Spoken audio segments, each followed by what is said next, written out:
would say service learning provides us as students more opportunities to become engaged with the class material.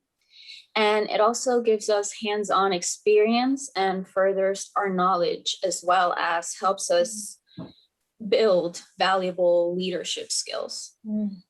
Adding to that, it adds layers to the class when professors add the service learning component. They show us as students all the possibilities within our studies. It might even help us carry this beyond our college career and maybe even define what it is that we want to do post-graduation. So overall, we believe service learning classes help broaden our perspective of society. We step out of ourselves, our comfort, and we create community. And our project was to work with the Eric Carle Museum on their exhibit. It's called Picture the Dream, the story of the civil rights movement through children's books.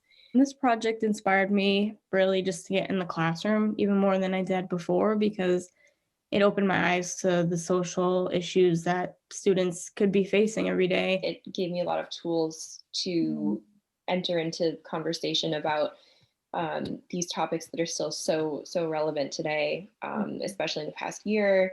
I would have no idea how to talk to kids about this, and entering that through picture books and through art was really, really helpful. This project helped me to step out of myself and set my awareness to at-risk teens in today's stressful, technologically driven world. I was able to put myself into the audience's mindset and tailor the research material to hopefully be informative and something that they will find interesting. I can't explain enough how much I learned, how much I cared about it, how much I wanted to do for them. I wanted to give them the most beneficial product I could. Hope I get to do many more service learning classes. And I loved every second of it. I thought it was amazing.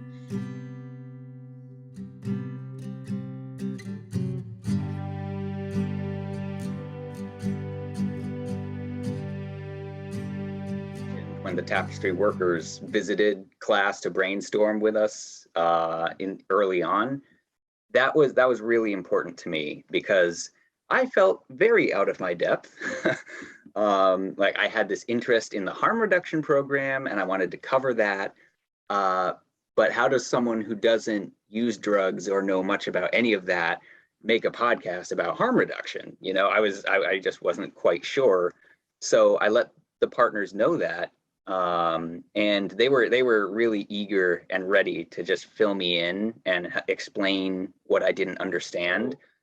It can be intimidating feeling like one of the only people in the room who doesn't know what's being talked about. But this experience helped me to not let my lack of knowledge close me off from others.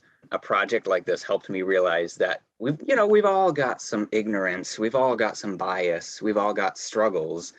And if I'm afraid to acknowledge that in community with others, and afraid to share my work as it's developing and share my ideas because I'm afraid, that my work or ideas will be judged, then I can't get feedback and fresh perspectives and ideas to help the project move forward and to enrich the project.